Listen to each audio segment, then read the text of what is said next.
selama di ruang operasi sering ditanya nama sama tanggal lahir, jangan bosan ya, biar nggak ketukar sama pasien lain ya. Ini adik tahu nggak mau operasi apa? Amandel. Dokternya siapa tahu nggak? Dokter Abdul. Kemarin sudah ke dokter anestesi belum? Sudah. Kata dokter anestesinya ada pesan-pesan khusus? Siap informasi. Oh ya. Nanti biusnya, ini kan operasinya di leher ya, nanti biusnya seluruh badan, namanya bius umum seluruh badan. Jadi pas operasi adik seperti tidur, nggak terasa, tapi nanti udah mulai bangun, udah mulai ada rasa nyeri, tapi nanti dikasih obat pengurang rasa sakit ya. Terus kalau nyeri, rasa nggak enak di leher, jangan teriak-teriak, karena kalau teriak-teriak makin sakit, makin perdarahan. Jadi adik nanti telan ludah aja, atau minta minum air dingin. Ya. Kalau sudah sadar penuh di ruangan mau minum es krim boleh. Udah siap es krim apa? Udah. Nanti kalau bisa es krim vanila aja, soalnya kalau es krim coklat taknya makin dibuang ya. Semoga operasinya lancar ya. Asik.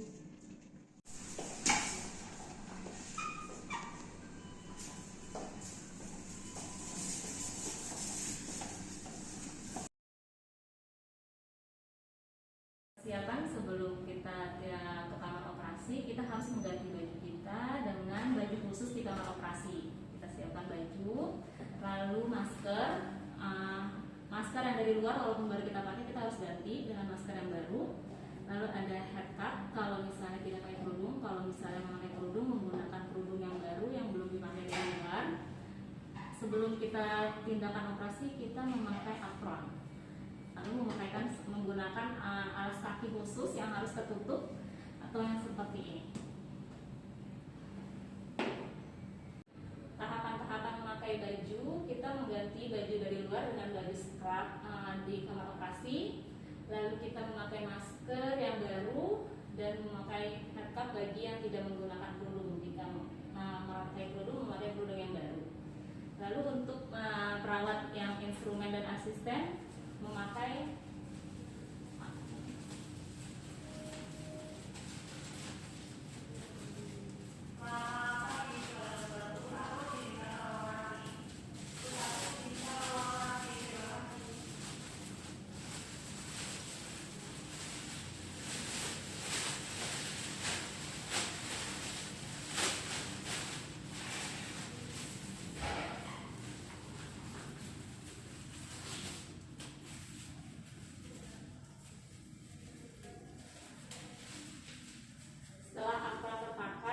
mengganti sepatu kita dengan sepatu boot.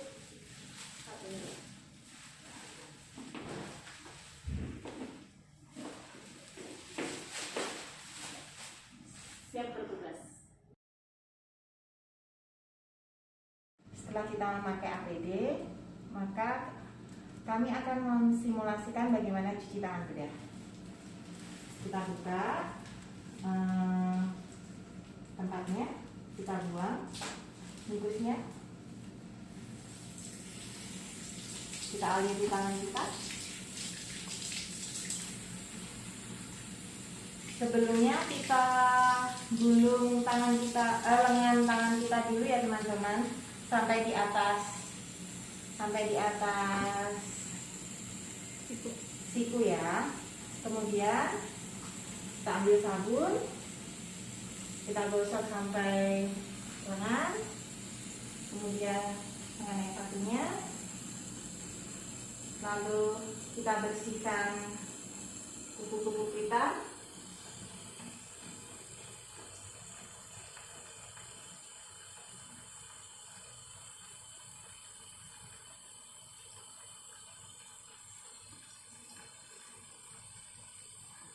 Cuci tangan ini dilakukan minimal selama 3 menit.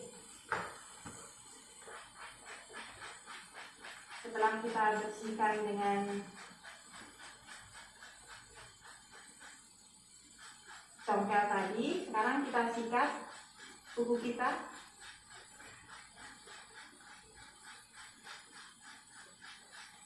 Setelah sudah, kita lepaskan sikatnya, kita buang ke tempatnya. Lalu kita bersihkan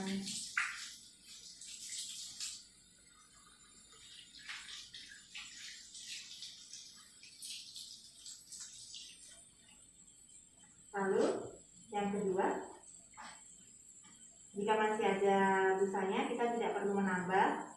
Kalau busanya habis, kita boleh tambah sabunnya. Yang kedua, cukup sampai lengan. Ini boleh kanan dulu atau kiri dulu. Selanjutnya, punggung tangan.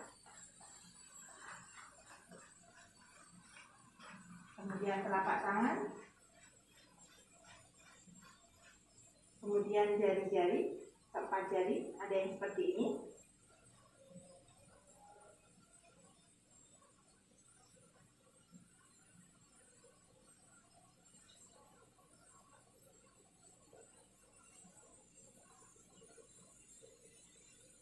Kemudian di sisi yang satunya lagi, ini kita menggunakan sabunnya chlorhexidin 4% ya teman-teman. Ini searah, bukan bolak-balik. Ada yang begini.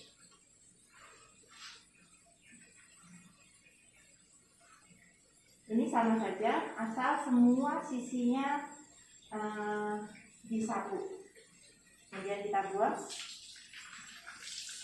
lalu kita bersihkan.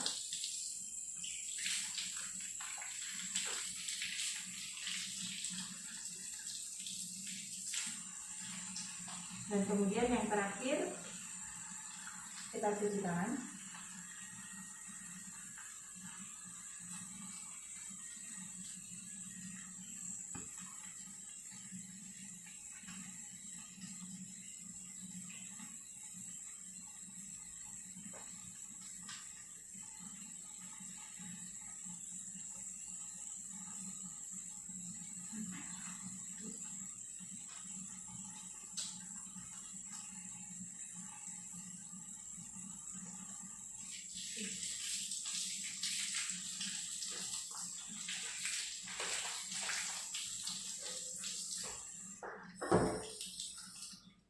Sudah kita tutup, tangan tidak boleh di bawah pinggang. Terima kasih.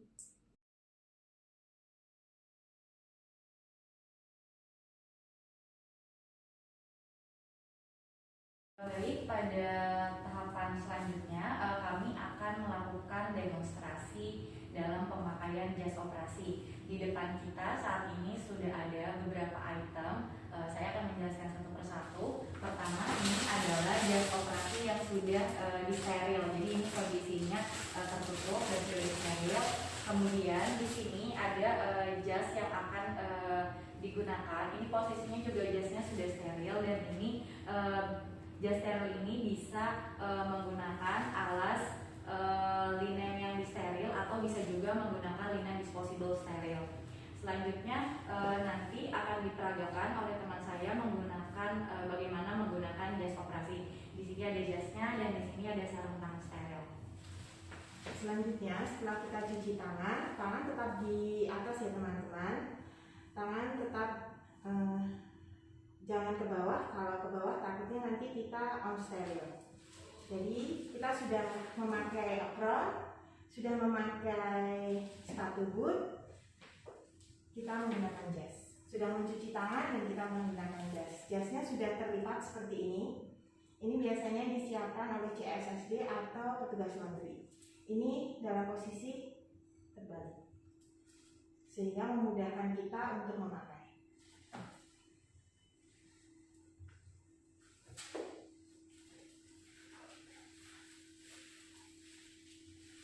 Kita butuh teman untuk mengikatkan bagian belakang. Yang bagian belakang Jangan sampai bagian depan terkena benda ya. Selanjutnya tangannya tetap ada di dalam ya teman-teman.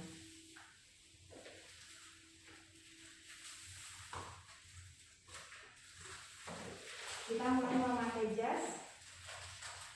memakai sarung tangan, maaf. Tangan tetap di dalam. Ini jempol ketemu dengan jempol supaya memudahkan.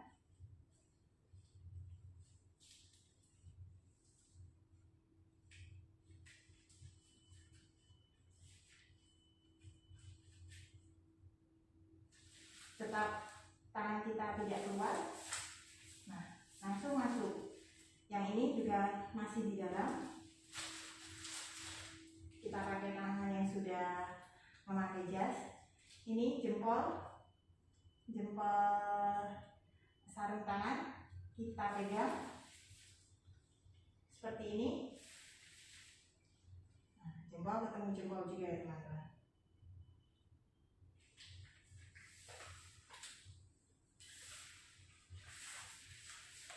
Nah, baru kita rapikan.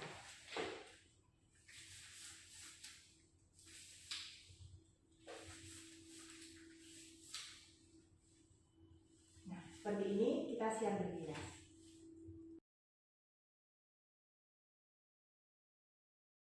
Berikut kita akan mensimulasikan bagaimana cara time out. Pertama, kita identifikasi pasien sebelum dilakukan pembiusan. Maaf Ibu, namanya Ibu siapa? Ibu Aresus. Tanggal lahirnya 3 Oktober 1986. Ya, kita cocokkan dengan gelang pasien. Bila sudah, maka kita identifikasi area insisi. Maaf Bu, sudah ditandai oleh dokternya area di mana? Saya boleh lihat? Tangan kiri. Oke, siap. Ibu sebentar lagi bius ya. Pasien sudah dibius dan diposisikan. Semua petugas sudah berada di kamar operasi. Instrumentator siap? Siap. Jumlah kasar 10. 10. Backhas, Tidak ada. rollhas, Tidak ada. bisturi, Nomor 10. Jumlah 1. alatnya. Ekstirpasi 1. Oke. Operasi dengan pasien Nyonya A dengan tindakan insisi limfo akan dimulai pada pukul 11:20. Silakan kepada petugas boleh berdoa sesuai dengan agama dan kepercayaan masing-masing. Berdoa selesai. Semoga operasi berjalan lancar. Operasi bisa dimulai. Selamat pagi teman-teman. Pada kesempatan kali ini saya akan menjelaskan tentang jenis-jenis dari anestesi. Di mana yang pertama itu ada jenis anestesi lokal. Ini biasanya digunakan berupa lidocaine injeksi, salep, dan juga tetes mata. Pada poin lidocaine injeksi ini biasanya digunakan pada operasi-operasi sirkumsisi, FL, insisi bedah minor di permukaan kulit bagian atas. Lalu yang kedua dengan salep. Salep ini digunakan pada insisi tanam benang untuk tanam benang, lalu atau tindakan-tindakan di klinik kecantikan. Biasanya salep anestesi ini dioleskan pada permukaan yang akan dilakukan tindakan, lalu didiamkan kurang lebih 30 menit sebelum dilakukan tindakan. Yang kedua ini dimix antara salep dengan lidocaine injeksi. Lalu yang terakhir itu dengan tetes mata. Jadi untuk anestesi tetes mata biasanya digunakan untuk operasi-operasi area mata. Selanjutnya saya akan menjelaskan teknik anestesi yang kedua, yaitu regional anestesi. Yang pertama adalah spinal anestesi, di mana kita akan membius dari lumbar ketiga atau keempat sampai ke bawah. Ini menggunakan obat bupivacain atau marcain.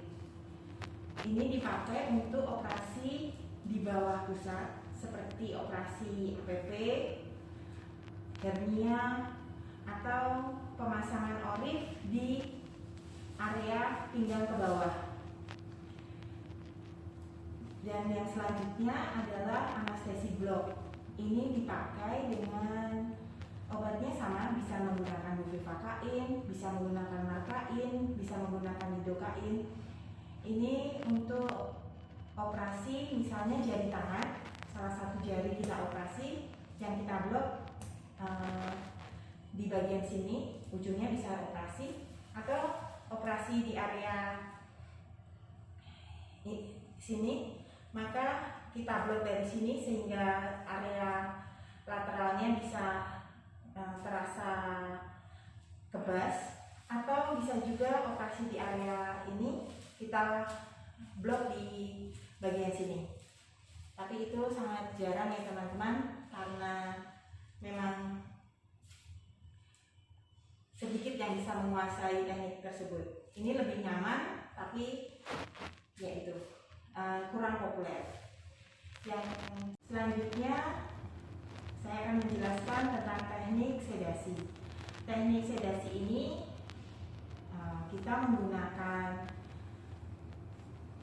obat-obatan anestesi seperti propofol atau midazolam yang membuat pasien tidur, tetapi tidak melakukan intubasi, hanya menggunakan kombinasi antara obat injeksi dan nitrogen, sehingga pasien merasa lupa atau tertidur sesaat. Misalnya untuk operasi-operasi singkat, misalnya operasi mata dengan pasien yang nigmatus, yaitu yang berkedip-kedip terus, itu tidak bisa menggunakan anestesi lokal, maka menggunakan sedasi.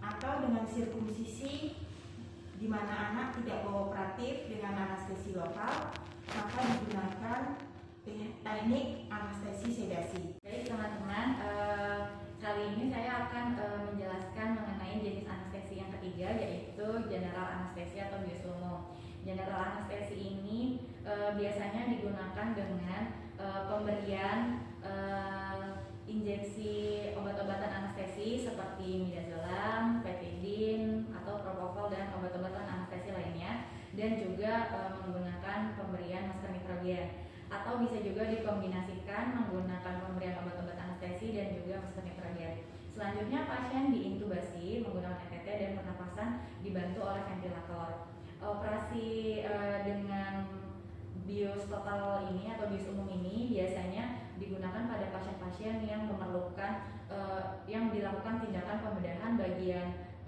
perut sampai ke bagian atas, seperti operasi konsilitis, kemudian kolestektomi, dan pembedahan-pembedahan yang memerlukan insisi dalam. Baik, sekian penjelasan mengenai jenis-jenis anestesi dari kami. Semoga bermanfaat.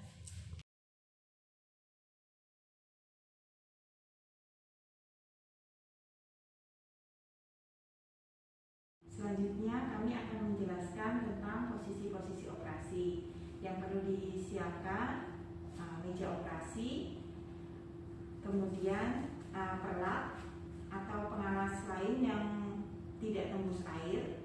Ini ada juga beberapa rumah sakit yang sudah menggunakannya disposable. Kemudian pengalas serat air. Ini juga diletakkan di area mana yang kita akan operasi. Berikut beberapa contoh posisi operasi. Kita mulai dari kepala dulu, silakan.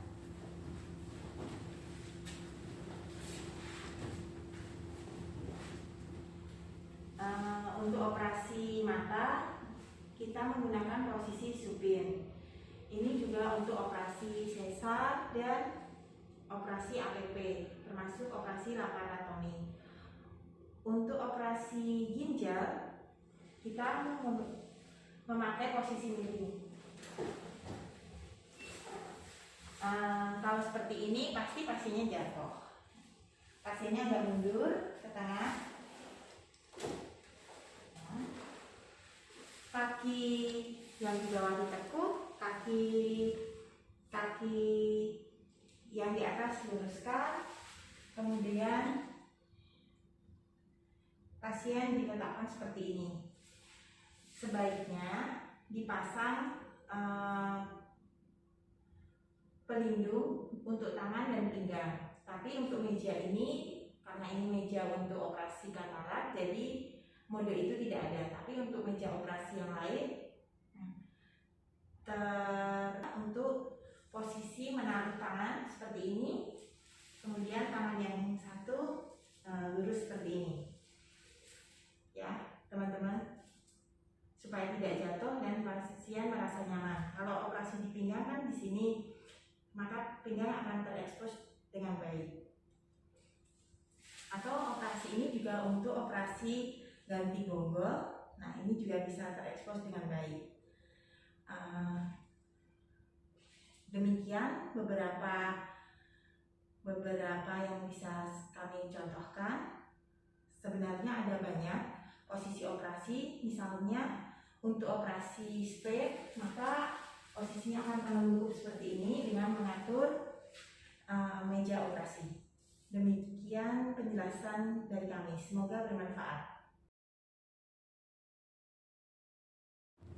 Baik, pada kesempatan kali ini saya akan melakukan demonstrasi skin preparation. Sebelum melakukan skin preparation, ada beberapa hal yang perlu diperhatikan, yaitu yang pertama, kita wajib melakukan identifikasi pasien. Dan yang kedua adalah kita perlu memastikan lokasi yang akan dibedah sudah tepat dan benar sebelum pasien dilakukan pembiusan.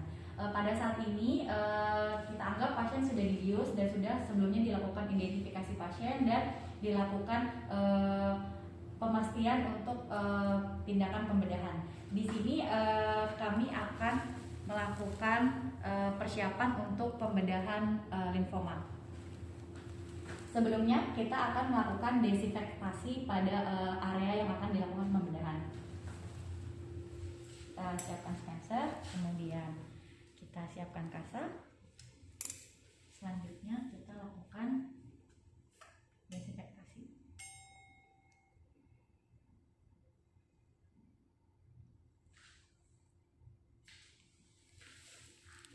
Kita lakukan dengan gerakan memutar.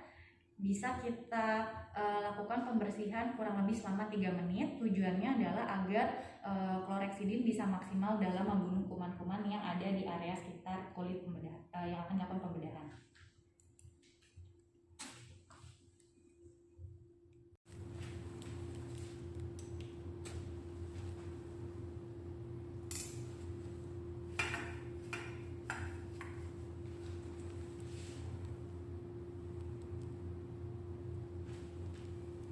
Setelah dilakukan desinfeksi, ini kita jepit di sini. Selanjutnya kita persiapkan untuk memasang but bolong pada area yang sudah kita desinfeksi tadi.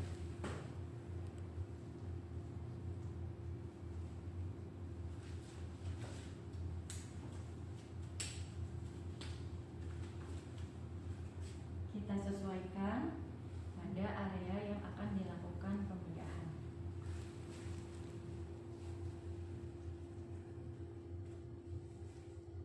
Baik, kita tunggu sampai kurang lebih 3 menit. Jika sudah, pasien siap untuk dilakukan pembedahan. 9 ya. Bapak yang dioperasi mata sebelah kanan. sebelah kanan. Izin dicuci ya Pak ya? Boleh, silakan. Buka matanya. Sekarang tutup.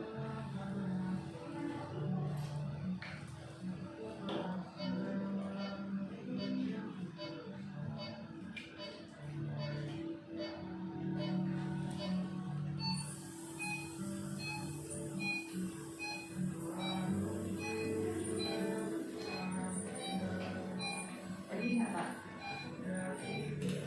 Sakit nggak? Tutup ya matanya tutup.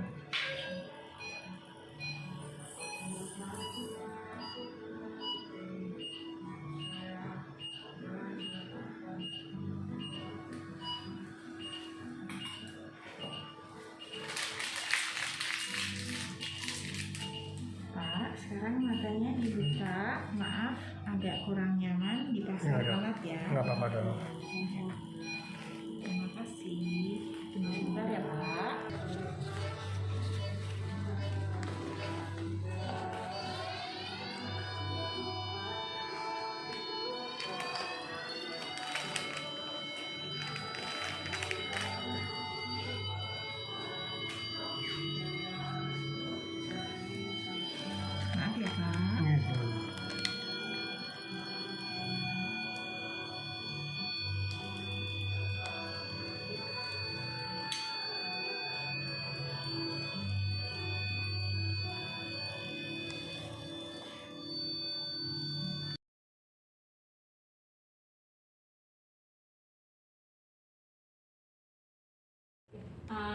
Teman-teman, sekarang pada kesempatan kali ini saya akan menjelaskan untuk klasifikasi instrumen kamar bedah, di mana terdapat 4 klasifikasi. Yang pertama itu instrumen pemotong, yang kedua instrumen penjepit, yang ketiga instrumen menjahit atau needle holder, dan yang keempat instrumen hak.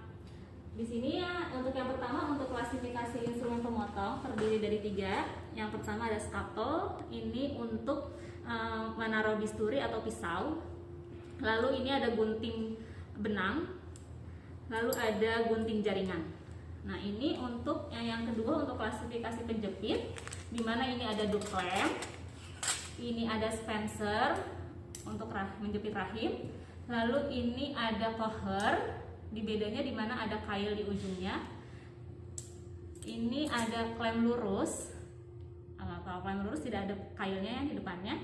Ini ada klem bengkok.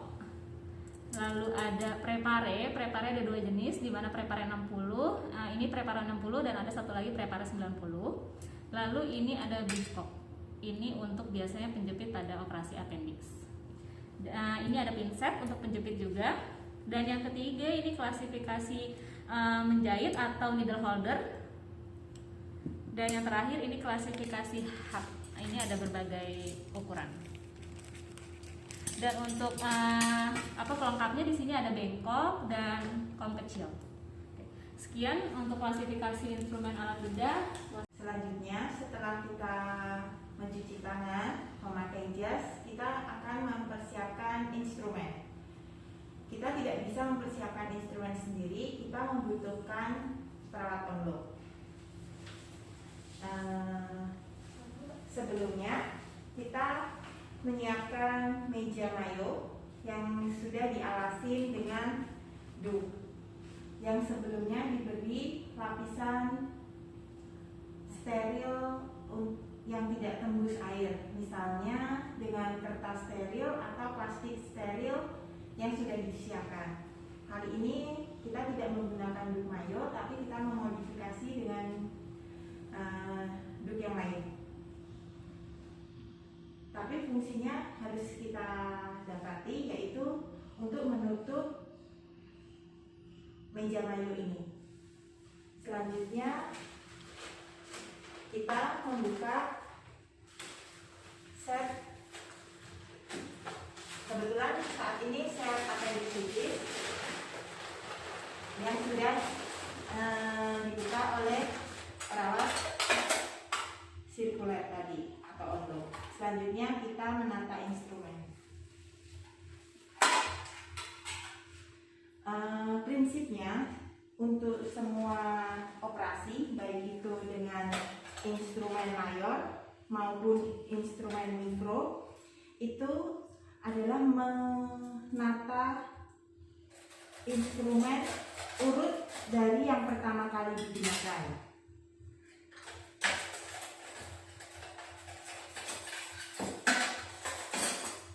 Seperti ini.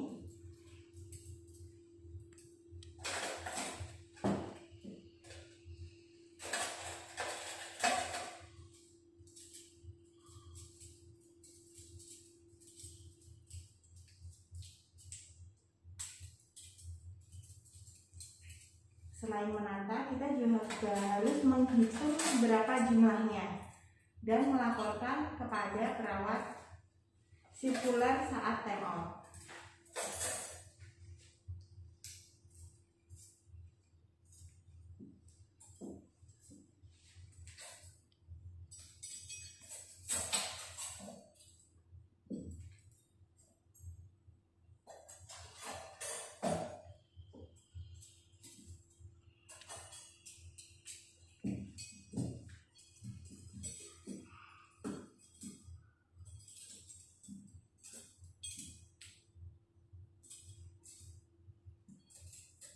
Kita tidak perlu memakai semua yang ada di set, tapi kita menyiapkan sesuai kebutuhan.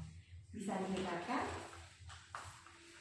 Nah, prinsipnya untuk semua operasi yaitu menggunakan menyusun alat dari yang paling pertama dipakai. Misalnya ini pisau, kemudian gunting, kemudian pinset, kemudian needle holder, clamp, Spencer clamp. Nah, untuk semua instrumen prinsipnya sama. Selanjutnya kita akan menjelaskan tentang alat-alat operasi. Namun, selain instrumen ini kita juga memerlukan kasa. Kasa dibuka oleh perawat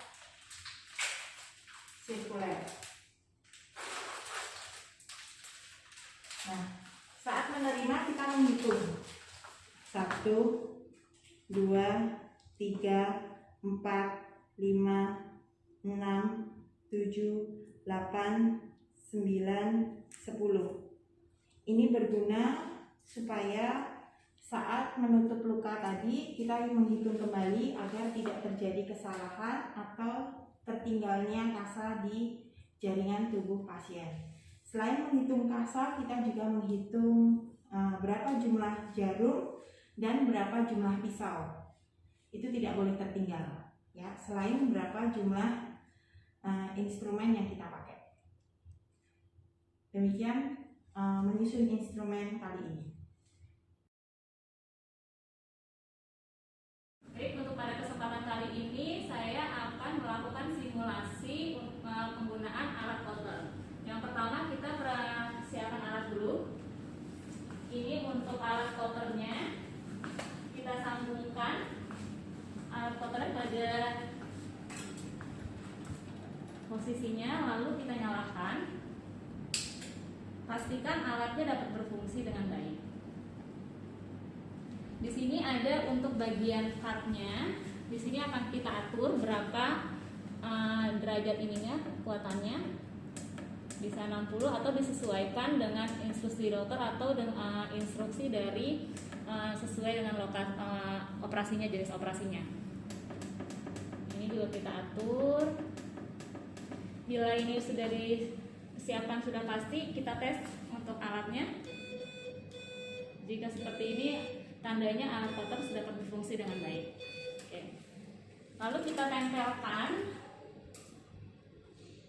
ke bagian lokasi terdekat dari operasi. Misalnya operasinya di bagian femur, kita atau di bagian perut, maka kita boleh menempelkan alatnya kalau di bagian paha. Dengan tujuan ini untuk memberikan arus listrik pada bagian yang akan dibedah. Sekian, terima kasih. Wassalamualaikum warahmatullahi wabarakatuh. Pada kesempatan kali ini saya akan melakukan simulasi untuk pemasangan monitor, di mana dari monitor ini kita bisa untuk memantau tekanan darah, saturasi oksigen, nadi.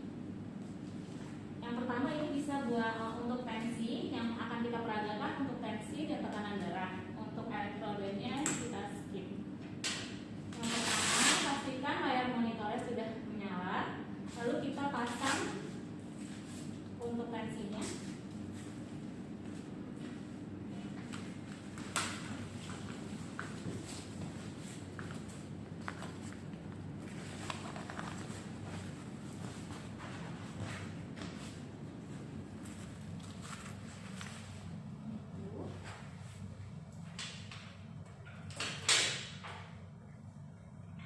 Untuk saturasi oksigennya kita pasang di jari.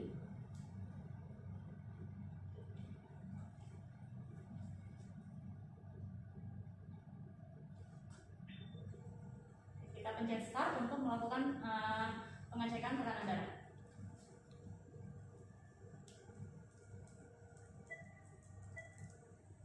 Atau kalau misalnya operasinya adalah bisa kita setting time setiap berapa menitnya untuk dilakukan pengecekan tensi.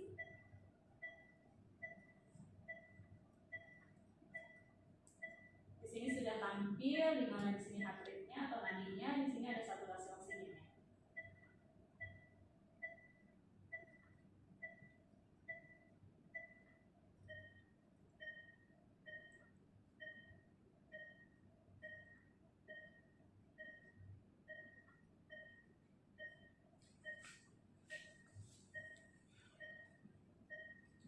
Tensinya sudah keluar.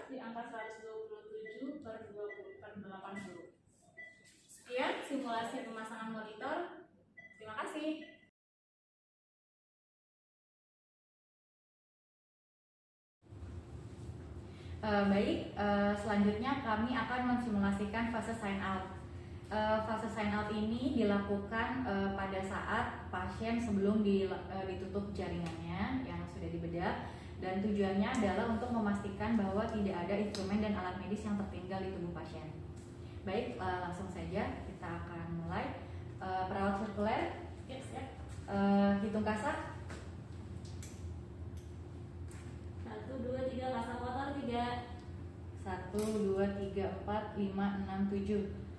Kasa 10 clear. Bisturi nomor 10 1 clear. Jarum 1 clear.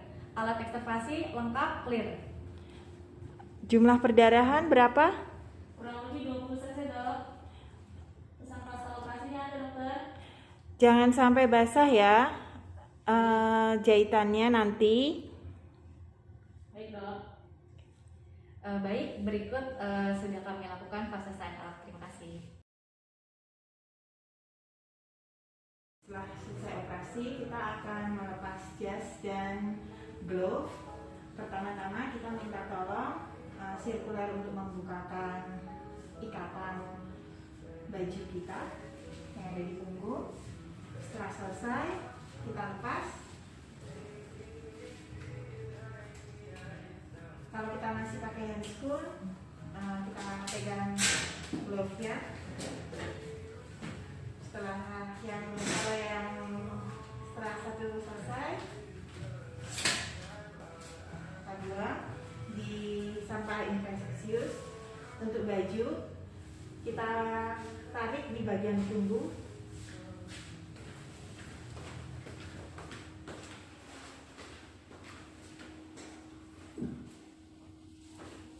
Sudah selesai. Kami akan menjelaskan cara dekontaminasi. Semisal ini adalah instrumen yang sudah dipakai, maka setelah dipakai segera dekontaminasi dengan menyemprotkan cairan enzimatik seperti ini. Tujuannya supaya darah tidak menempel dan instrumen tetap bagus. Kita buka instrumennya ya teman-teman. Nah, biarkan dalam keadaan seperti ini. Kemudian kita masukkan ke tempat instrumen kotor. Setelah dilakukan dekontaminasi, tahap berikutnya ada tahap reckoning, yaitu memasukkan ke tempat khusus untuk membawa ke CSSD. Nah, seperti ini. Tempatnya tertutup supaya tidak terkena ke tempat lain atau orang lain, ya, untuk mengurangi penyebaran infeksi. Setelah itu tahap pembersihan. Pertama ada 3 tempat. Yang pertama ini adalah air bersih. Kita keluarkan tadi instrumennya yang kotor. Kita alirkan kita siram menggunakan air mengalir. Bila ada darah yang membandel, maka kita sikat dengan lembut ya teman-teman ya, supaya tidak merusak gigi-gigi instrumen. Dan yang perlu kita ingat bahwa kita menggunakan APD, yaitu handscoon dan apron serta masker dan penutup kepala, supaya kita juga tidak terkena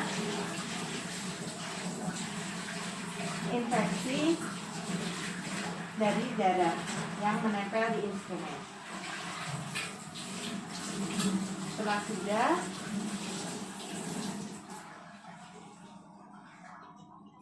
kita rendam ke cairan enzimatik.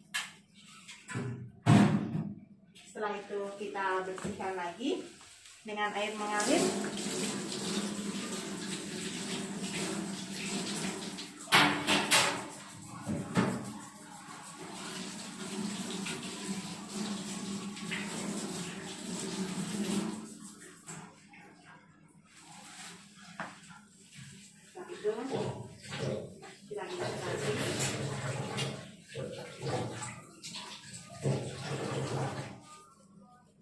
dan kita keringkan. Bila instrumennya berupa, kita semprot pipanya. Ini juga kita keringkan dengan pipa, dengan kompresor. Biasanya kompresornya dengan tisu atau lap, tapi kalau lap itu tidak dianjurkan karena serabut-serabutnya akan menempel. Kita bersihkan dengan tisu.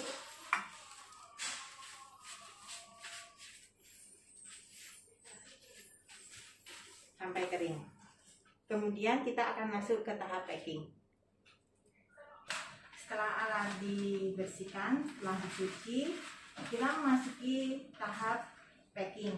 Nah, kita tidak menggunakan kain, tapi kita menggunakan paper green. Pertama,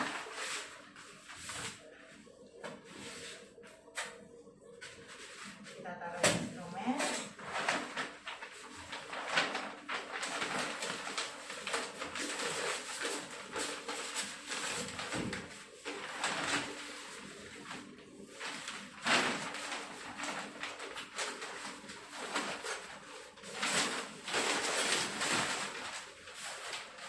Kita bungkus.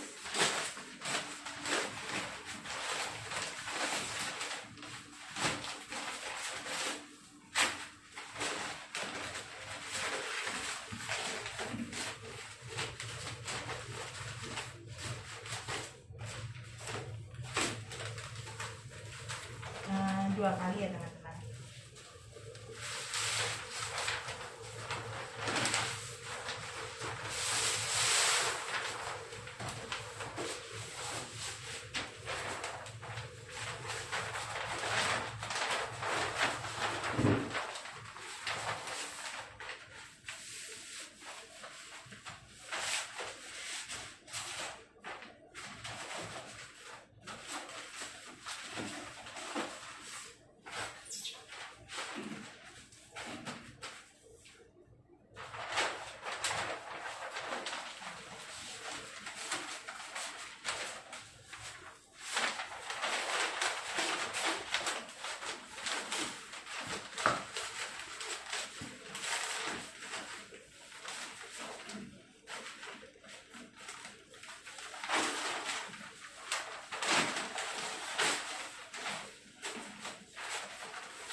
Kemudian kita beri indikator.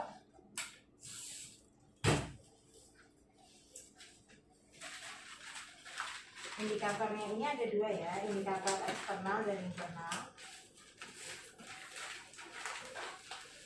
Setelah itu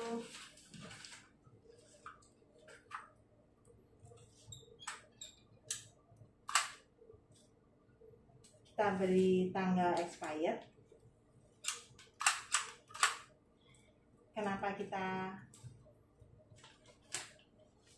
memberi tanda expirednya sampai 1 tahun? Karena di sini pernah dilakukan uji coba bagaimana alat yang sudah disteril setahun itu apakah bebas dari kuman atau sudah terkontaminasi. Ternyata masih bebas dari kuman. Nah, seperti ini pembungkusan dengan paper green. Bila dengan kertas atau dengan plastik, kita bisa menggunakan alat ini. Tahap sterilisasi. Ini dilakukan selama kurang lebih 1 jam di suhu 121 derajat Celcius. Ini tadi alat-alatnya sudah saya masukkan. Ini udah 1 jam. Yang pertama kita buang kuahnya dulu.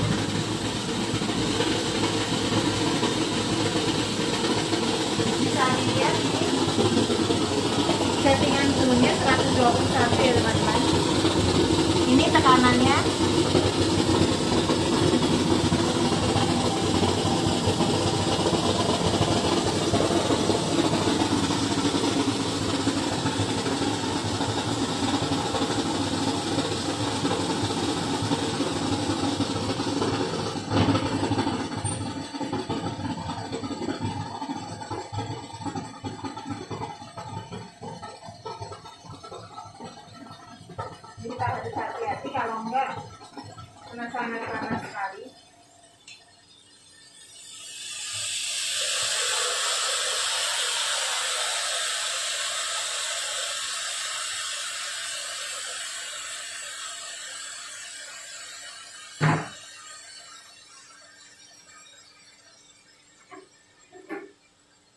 yang digunakan untuk mengisi alat autoclave ini adalah air suling atau air RO.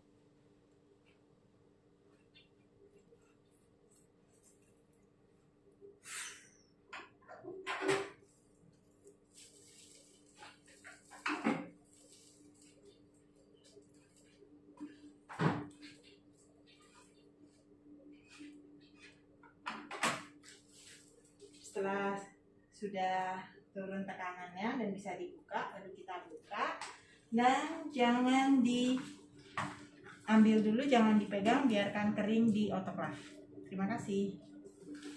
Selanjutnya alat yang sudah disteril diletakkan ke ruangan khusus di mana kelembapan dan suhunya sudah terjaga. Ada monitoringnya ya teman-teman.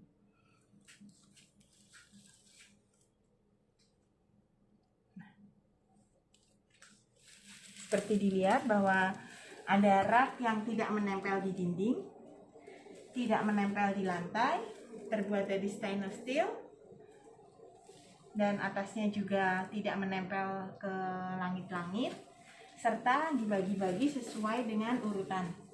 Boleh masuk. Di sini ada terbagi keranjang kasa, keranjang selang. Nah, di sini sudah dikelompokkan sesuai dengan kriterianya. Yang terpenting adalah tempatnya tidak lembab dan mudah untuk dijangkau. Ini ada alat untuk mengukur suhu dan kelembapan yang dimonitor setiap hari. Itu saja teman-teman, semoga bermanfaat. Terima kasih.